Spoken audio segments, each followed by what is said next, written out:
con Contraviento y Marea. tu compañía.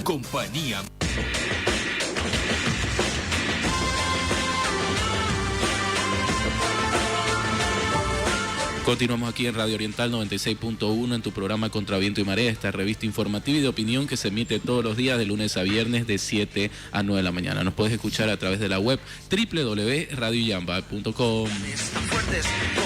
En una célebre conversación con Ernesto Sábato, el maestro Jorge Luis Borges le recordó que las ideas nacen dulces y envejecen feroces. En efecto, podemos encontrarnos con nociones, teorías y aún sistemas que por sus encantos verbales podrían servir para conmovernos, emocionarnos, invitarnos a su pronta e irreversible realización. Sin embargo, su puesta en práctica puede resultar calamitosa. Esto es, por ejemplo, lo que cabe señalar cuando pensamos en aquellos discursos capaces de fascinar a incontables individuos y que tienen que ver con el socialismo en sus diferentes manifestaciones, pero que una vez que alguien ha decidido levantar el estandarte del igualitarismo, lo único que ha generado son problemas mayúsculos, muertes a granel y miserias por todas partes. Hoy continuaremos hablando de la negra historia del comunismo. Lo hacíamos la pasada semana con Pol Pot y el genocidio de Camboya, y en esta oportunidad hablaremos acerca de Corea del Norte. Con este propósito nos acompañan otra vez dos personas relacionadas con el mundo de las ideas, la filosofía, las letras y ante todo el espíritu crítico. Andrés Canseco Garbizu, buenos días Andrés y gracias por estar una vez más en el programa. Muy buenos días Enrique, buenos días Mauricio, Luis, Freddy. Un placer como siempre estar acá en la radio y también un saludo a todas las personas que nos escuchan en esta mañana de jueves. También nos acompaña Luis Cristian Rivas Salazar. Gracias Luis Cristian por estar otra vez en Contraviento y Marea.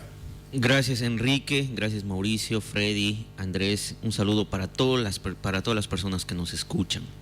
Tenemos que partir necesariamente en este caso con una precisión de orden histórico, Andrés, ya que Corea del Norte y Corea del Sur responden en cuanto a esa división a una determinación adoptada cuando concluyó la Segunda Guerra Mundial. Es importante entenderlo porque así se puede notar ya desde sus orígenes cómo existía una línea que ya resultaba importante para entender lo que se presentaría posteriormente, porque así como Corea del Sur estaba marcada desde sus inicios por un apego a la libertad, en el caso de Corea del Norte se encontraba profundamente signada por un conjunto de postulados que no invitaban sino a los abusos. Sí, la muestra o mejor dicho, la última muestra de aquella división del mundo luego de la Segunda Guerra Mundial y todavía después de la Guerra Fría se encuentra en lo que es Corea ahora, ¿no? Esa frontera, más allá de ser una frontera física entre las dos Coreas, también representó en su momento y sigue siendo una frontera que marca la diferencia entre dos visiones del mundo, dos visiones no solamente de políticas, sino de la concepción que se tiene del ser humano y del individuo, de sus derechos. Una Corea del Sur que durante estos últimos años, estas últimas décadas, ha ido creciendo enormemente en cuanto a su desarrollo, en cuanto al respeto a sus libertades, al tema económico. Ha sido un despegue muy notorio. Y por el otro lado, el tema que nos ocupa de hoy, la dictadura norcoreana. Una dictadura norcoreana que desde el principio adquirió no solamente las características de una dictadura, sino de una dinastía, porque hay que recordar eso también, que los gobernantes se suceden prácticamente. El gobernante de ahora, Kim Jong-un, es hijo de Kim Jong-il, el anterior padre de todo lo concebido prácticamente en Corea.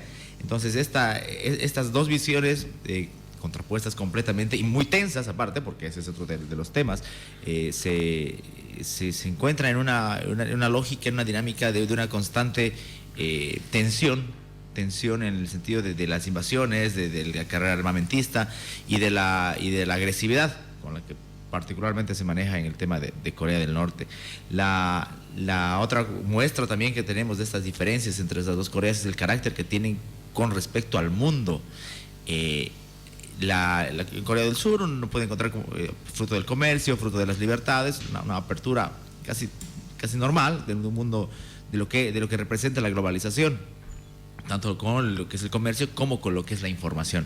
Todo lo contrario en Corea del Norte. Corea del Norte se caracteriza por ser un régimen tremendamente cerrado, un régimen que no deja ver bien lo que pasa ahí adentro al mundo, y tampoco deja que sus ciudadanos vean bien lo que pasa en el mundo. O sea, ellos viven ajenos a una realidad completa, casi distópica, en el sentido del control que existe sobre la gente, sobre la ciudadanía. Un régimen marcado completamente por la obediencia ciega, por la constante tensión militar. Ellos afirman estar siempre en estado de guerra, en un estado de alerta completo y de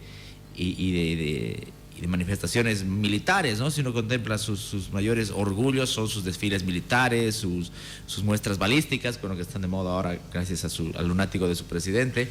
Entonces, esa idea de control y de censura, porque ese también es un elemento muy característico del régimen norcoreano, hacen de este un régimen atroz. O sea, la anterior semana hablábamos de Pol Pot, de Camboya, y lo veíamos como algo pasado, pero y ahora que hablamos de este tema lo tenemos que contemplar como algo contemporáneo, algo que está pasando ahora en pleno siglo XXI, y que a veces uno desde el escepticismo político, y peor desde el escepticismo con este tipo de dictaduras, se pueden pensar qué más habrá, qué cosas estarán sucediendo en un régimen tan cerrado.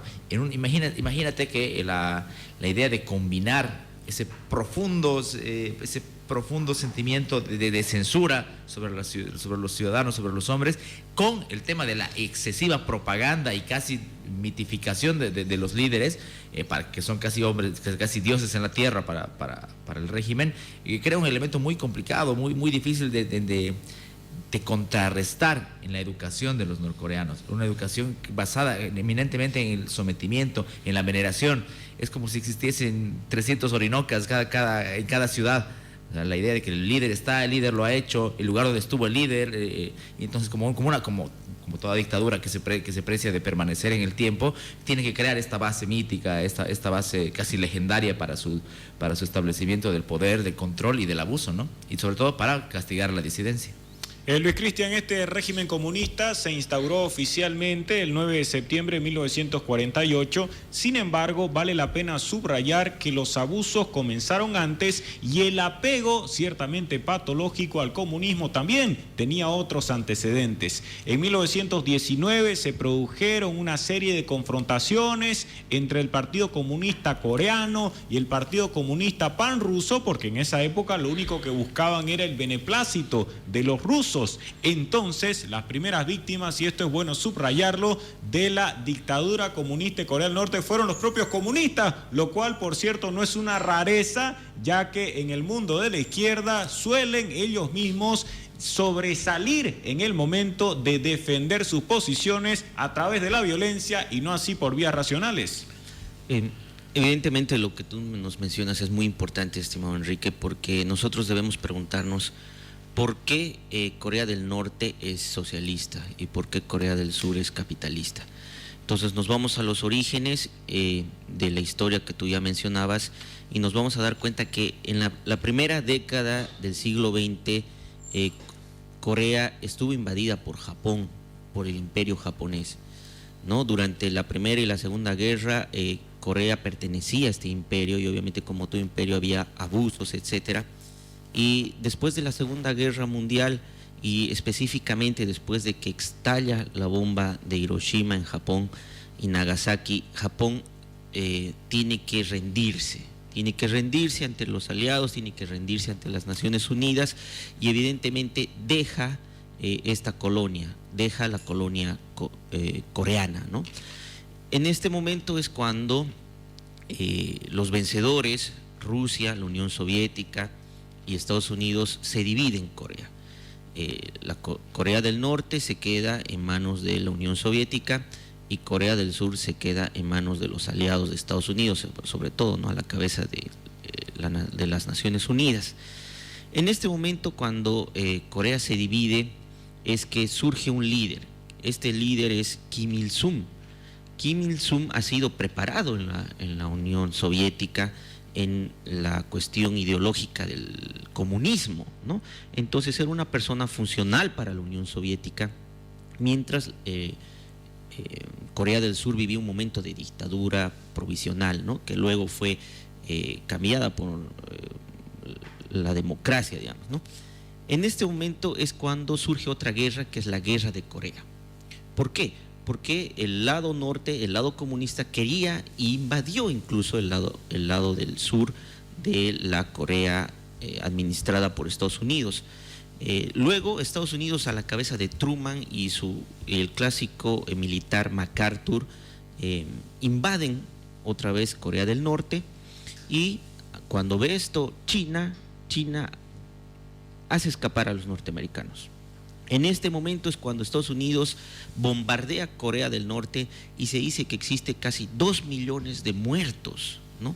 Entonces, en este momento es cuando se genera una especie de odio hacia Estados Unidos, odio al capitalismo. Y desde ese momento Kim Il-sung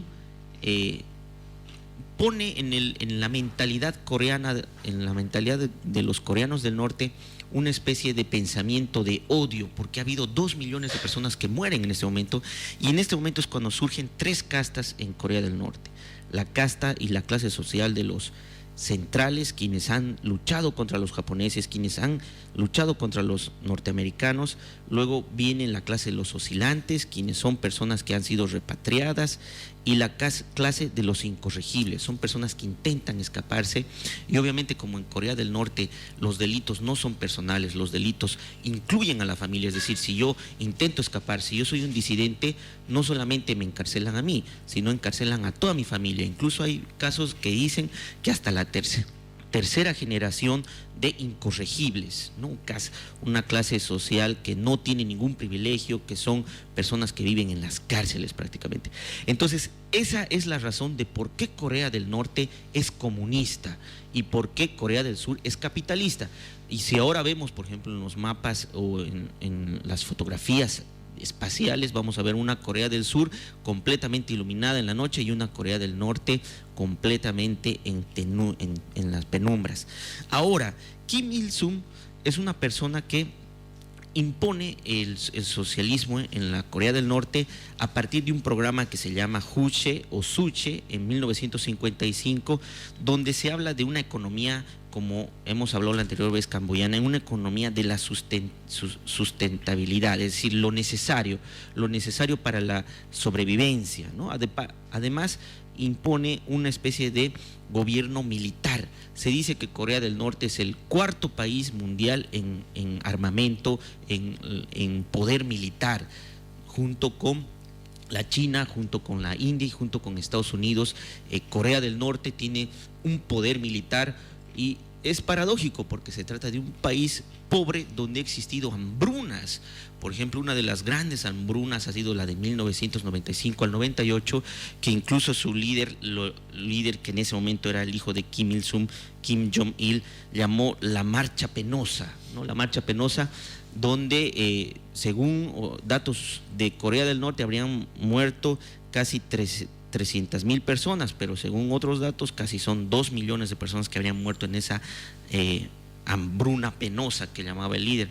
Incluso Kim Jong-il decía que él mismo estaba sufriendo de la hambruna y que comía lo necesario en base al arroz y que incluso ya no defecaba, ¿no? Pero hay evidencia de que él se hacía traer comida, sobre todo de mucha calidad, ¿no? Pero bueno, en este momento, que es la imposición de esta forma de gobierno, que es el Juche, Suche, que es una forma de decir que Corea del Norte tiene que ser autosuficiente en su economía, su constitución es socialista y es autosuficiente, y se crean incluso granjas comunitarias, colectivas, donde las personas también son obligadas a producir sobre todo arroz. En este momento, cuando gobierna Kim Il-sung, aparece su hijo y se destaca Kim Jong-il. Kim Jong-il era, según lo que dicen los documentales y las investigaciones, una persona que le gustaba mucho de Hollywood. Tanto así que, por ejemplo, una de sus películas favoritas eran de James Bond. Entonces, en base a lo que veía en las películas de James Bond, él mismo crea una mentalidad de que todo es espionaje, todo es conspiración, que hay que ver cómo combatir ese espionaje y esa contrarrevolución. Entonces, él crea un aparato hollywoodense al estilo de Corea del Norte y crea una imagen a partir de su padre, es decir, la propaganda de la personalidad de su padre. Su padre Kim Il-sung empieza a mostrarse, gracias a su hijo y a ese conocimiento del cine y de lo hollywoodense, como una especie de dios. Le llaman el gran líder, el sol del siglo XXI se hace llamar. Su hijo hace que se construyan 35,000 estatuas, que en cada casa exista un retrato de su padre, ¿no? Entonces, él fabrica de una forma hollywoodense que incluso los soviéticos se admiraban cómo era el grado de adoración a la personalidad de su padre. Y evidentemente aquí hay un dato muy importante para el análisis, es el siguiente. En los estados ateos, en los estados soviéticos, existe un cambio de Dios. Esto hemos visto, por ejemplo, en la Revolución Francesa, cuando, digamos, se impone una forma de Estado de la razón, ¿no? El nuevo Dios es la razón, existen santos que son científicos, etcétera. Entonces se cambia una divinidad por otra. Y lo mismo sucede en los estados socialistas. En la Unión Soviética, un estado ateo, se persiguen a los religiosos, se persiguen a los que adoran a sus divinidades, a su Dios, y se impone un nuevo Dios que es el líder, que es el partido, que es el Estado. Y lo mismo sucedió en Camboya, se persiguió a los cristianos, a los budistas, a los musulmanes, y se impuso el partido. Y lo mismo sucede en Corea del Norte, pero de una manera ya casi pasando a lo ridículo. El líder, que es en ese momento Kim Il-sung, es una especie de Dios, se lo venera, incluso se le nombra como presidente eterno. Es decir, en este momento el nieto de Kim Il-sung no es ni siquiera el gobernante es su abuelo que habría muerto, que es un gobernante eterno. A ese grado, digamos, de una adoración a esta nueva divinidad. Y esto sucede mucho con el estatismo, ¿no? Digamos, se cambia un Dios para poner al Dios Estado. Ahora, en esta situación del culto al padre se forma una especie de, muchas personas han debido ver una película del show de Truman, ¿no? Donde las personas viven una forma de una felicidad obligatoria. Es un país supuestamente feliz y eso se quiere demostrar al mundo, que quiere saber qué es lo que sucede adentro de un país hermético, completamente cerrado, ¿no? Y es un universo orwelliano, en otras palabras, ¿no? Que también nos puede servir para el análisis. Corea del Norte genera preocupación en la comunidad internacional cuando se habla acerca de las pruebas nucleares, misiles, bombas de hidrógeno y anuncios permanentes sobre una evolución de su potencial nuclear. Andrés, ¿cuán avanzado y qué tan peligroso puede ser el programa nuclear de Corea del Norte? Sí, hay una cuestión con Corea del Norte que tiene que ver con el desarrollo no solamente nuclear, sino su carrera armamentista como muestra de su aparente fuerza, de su aparente valor y lucha contra aquello que nos decía bien Luis Cristian, ¿no? El capitalismo, el mundo occidental en sí. Y es una cuestión que no es solamente de ahora. Bueno, ahora se acrecenta porque se notan las demencias del gobernante actual, ¿no? Y basado prácticamente en caprichos o en cualquier locura que le pase por la cabeza. Pero sí es un tema complejo, uno por la agresividad con la que se manejan los discursos los discursos bélicos, y sobre todo por la situación geográfica, ¿no? La vecindad con Corea del Sur, el tema de Japón, con China. Entonces siempre es una cuestión muy compleja. Inclusive, mira cómo es este tema, gobiernos o estados que no están tan alineados, que están alineados a modelos medianamente socialistas, tratan siempre de controlar un poco o manifestarse en contra de la irresponsabilidad con la que maneja el tema armamentista el régimen norcoreano, el tema nuclear, ¿no? Porque, a ver, hay que decirlo claro, estamos frente a sujetos que ante cualquier capricho, ante cualquier rabieta pueden ocasionar cualquier catástrofe de dimensiones mayores, ¿no? Y lo que a uno le asombra es que regímenes o gobiernos como el de Bolivia, como el de Venezuela, como el de Cuba y demás, lo que hacen, en vez de medianamente llamar un poco a la cordura, es desalentar este tipo de ideas, ¿no? Son grandes amigos, comparten no solamente aficiones y predilecciones ideológicas, sino hasta muchas de sus prácticas autoritarias. Entonces nos tiene que llamar a nosotros la atención, que no es un hecho menor que que se simpatice, que se admire inclusive a este régimen desde algunos gobiernos que deberían o que deberían estar un poco más asentados en bases democráticas o en bases civilizadas. Y otra de las cosas que admiran sobre todo este tipo de gobiernos es la capacidad de adoctrinar, la idea de crear grandes mitos, grandes bases centenarias o en este caso milenarias como en Bolivia, y para justificar este tipo de agresiones o esta carrera armamentista es también es algo que admiran estos gobiernos autoritarios. Y tampoco es casual que vaya unido el tema armamentista con el tema del adoctrinamiento. Una de sus grandes de las grandes mentiras o de los grandes relatos que hay dentro de Corea es que ellos hubiesen creado los misiles, ellos hubiesen tenido una larga tradición centenaria de hace siglos creando explosivos, ni siquiera con la pólvora, sino con los misiles como tal. Entonces sería un patrimonio de ellos y que habría que representar, y ellos deberían querer. Y tampoco es casual justamente en sus desfiles militares, que no solamente desfilan batallones ni largas filas, sino pasan los cohetes, los misiles balísticos delante, y la gente los adora y la gente los está venerando casi como muestras o regalos divinos, ¿no? La relación entre Estados Unidos y Corea del Norte no es la mejor. Ataques verbales de ida y de vuelta. Incluso Corea del Norte les respondió a Donald Trump y lo tildó de psicópata. Sin ser alarmistas, por supuesto, la tensión que se percibe entre ambas naciones, ¿hasta dónde puede llegar, Luis Cristian? No solamente Estados Unidos, ¿no? Sobre todo sus vecinos, los vecinos de Corea del Sur, porque en 1953 se firma un pacto de amnistía, es decir, la guerra no ha terminado entre ambas Coreas, ¿no? Y eso es lo que tiene miedo, por ejemplo, todo este sector, de que en cualquier momento vuelva un nuevo movimiento hostil y violento, porque al final de cuentas Corea del Norte tiene, según lo que mencionan, de 6 a 12 bombas nucleares. Estamos hablando de 6 a 12. Aparte tiene misiles intercontinentales, ¿no? Ya aparte de lo que tiene el ejército, uno de los 4 ejércitos más poderosos del mundo, con 1 millón de personas registradas en su ejército y 6 millones de reservistas. Estamos hablando de 7 millones de personas preparadas para la guerra. Es un estado completamente preparado para la guerra, ¿no? Y obviamente el líder, la mentalidad que tiene desde pequeño la persona que nace en Corea del Norte es que Estados Unidos es el enemigo. Estados Unidos ha matado a 2 millones de personas que eran tus familiares. Estados Unidos nos ha bombardeado. Estados Unidos quiere que nosotros nos volvamos en sus esclavos como los coreanos del sur. Esa es la mentalidad que se trabaja en los niños, se adoctrina y que está sustentada por los intelectuales. ¿Por qué? Si nosotros vemos, por ejemplo, los símbolos del escudo de Corea del Norte, nos vamos a dar cuenta que está la hoz y el martillo y hay un pincel. El pincel es el símbolo de los intelectuales. Y obviamente no hay intelectuales porque todos son personas trovadores de este régimen dinástico que ya tiene a 3 personas de la misma sangre en el gobierno. El pincel, ¿no? Se dice, por ejemplo, que Kim Jong-il habría escrito casi 18,000 libros, ¿no?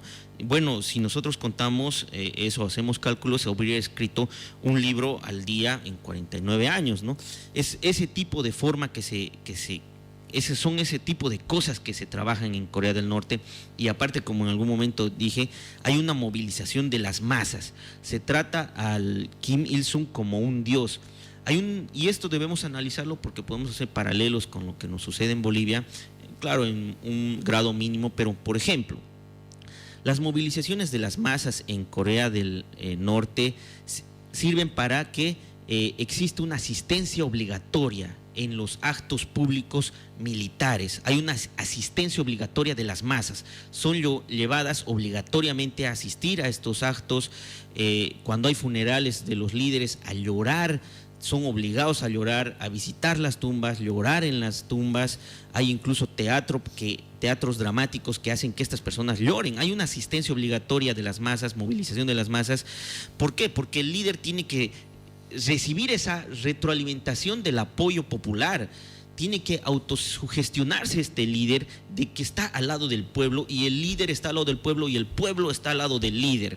Es un sistema de manipulación de las masas, de sugestión del líder y sugestión de las masas. Por eso se moviliza y se obliga a las masas a que se concentren en forma multitudinaria, algo que también sucede en una manera criolla, digamos, en nuestro país. Hay movilización de las masas de manera obligatoria mediante los sindicatos, hay una autosugestión del líder con que está al lado del pueblo, el pueblo que está al lado del líder, que hay apoyo, etcétera.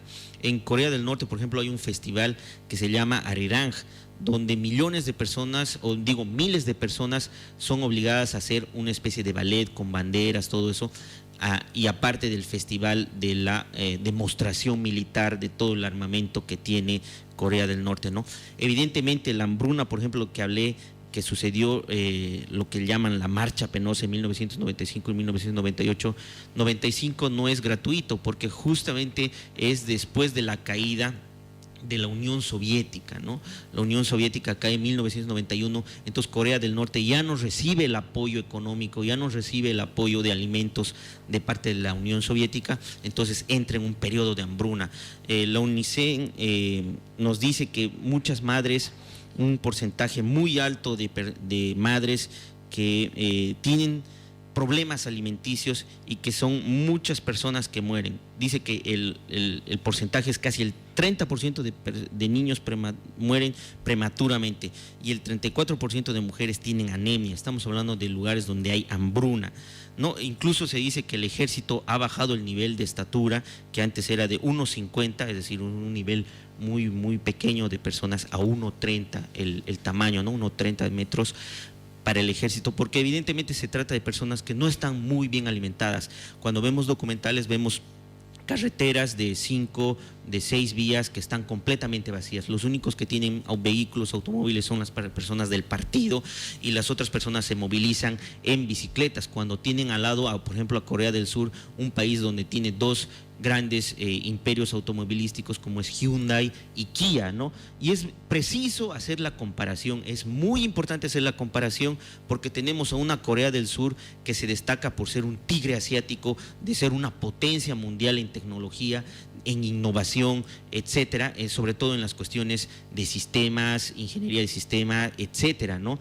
Evidentemente ahí hay una comparación muy clara para los bolivianos, para los latinoamericanos, de qué sistema funciona y qué sistema nos lleva a la hambruna, a la muerte, y qué sistema nos lleva a la prosperidad y a vivir de una manera digna. Muchísimas gracias, Andrés, por haber estado el día de hoy en Contraviento y Marea. Siempre es importante tu presencia y los aportes que puedas hacer al programa. Muchas gracias, Mauricio. Siempre es un placer venir a comentar acá a la radio. Luis Cristian, gracias por haber estado el día de hoy, luego del feriado de ayer, hablando sobre diferentes temas. Muchas gracias, Mauricio, Enrique, Andrés y Freddy.